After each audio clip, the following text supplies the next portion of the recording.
Please welcome the Prime Minister of Barbados, Mia Mottley.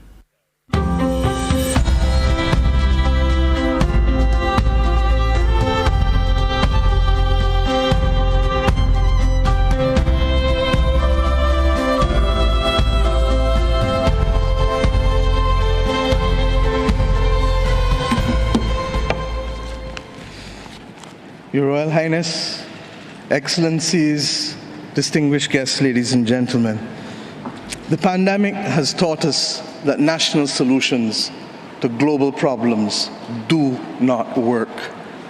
We come to Glasgow with global ambition to save our people and to save our planet, but we now find three gaps. On mitigation, climate pledges or NDCs, without more, we will leave the world on a pathway to 2.7 degrees, and with more, we are still likely to get to 2 degrees. These commitments, made by some, are based on technologies yet to be developed, and this is at best reckless and at worst dangerous. On finance, we are $20 billion short of the $100 billion, and this commitment, even then, might only be met in 2023. On adaptation finance remains only at 25%, not the 50-50 split that was promised nor needed given the warming that is already taking place on this earth. Climate finance to frontline small island developing states declined by 25% in 2019. Failure to provide the critical finance and that of loss and damage is measured, my friends, in lives and livelihoods in our communities. This is immoral and it is unjust. If Glasgow is to deliver on the promises of Paris, it must close these three gaps. So I ask to you, what must we say to our people living on the front line in the Caribbean, in Africa, in Latin America, in the Pacific, when both ambition and regrettably some of the needed faces at Glasgow are not present? What excuse should we give for the failure? In the words of that Caribbean icon, Eddie Grant, will they mourn us on the front line?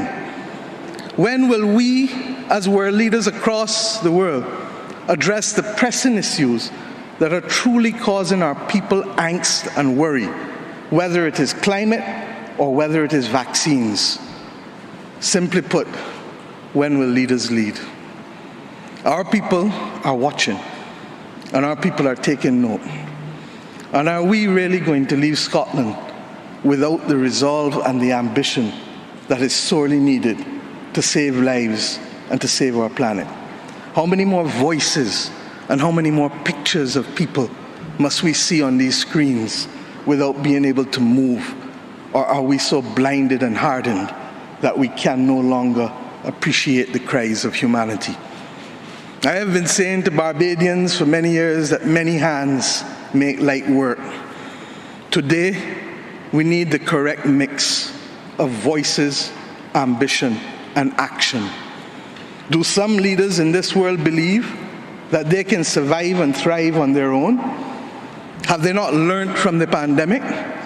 Can there be peace and prosperity if 1/3 of the world literally prospers and the other 2/3 of the world live under siege and face calamitous threats to our well-being?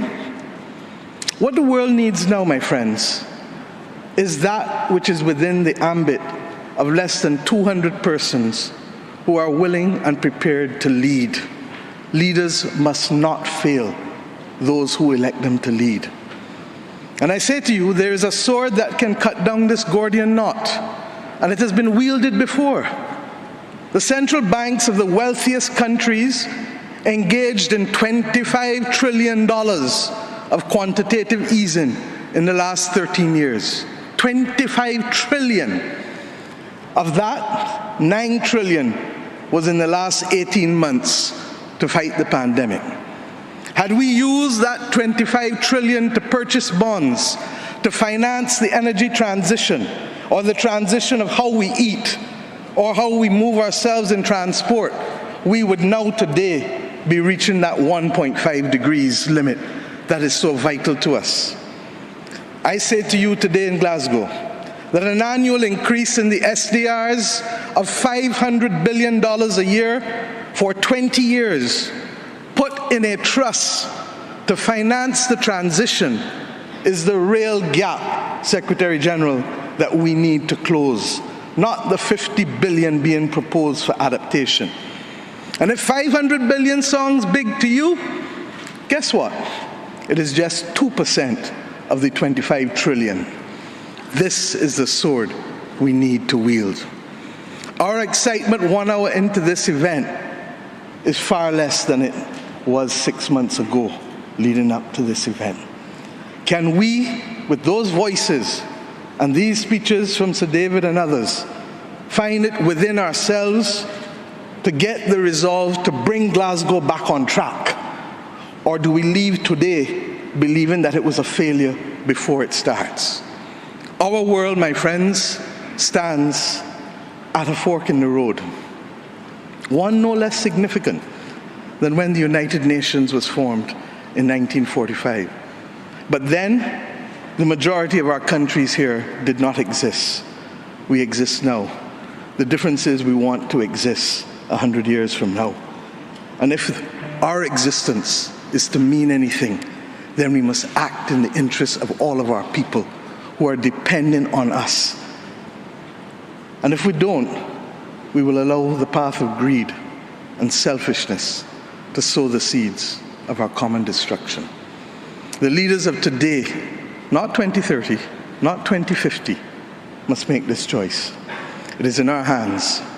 And our people and our planet need it more than ever.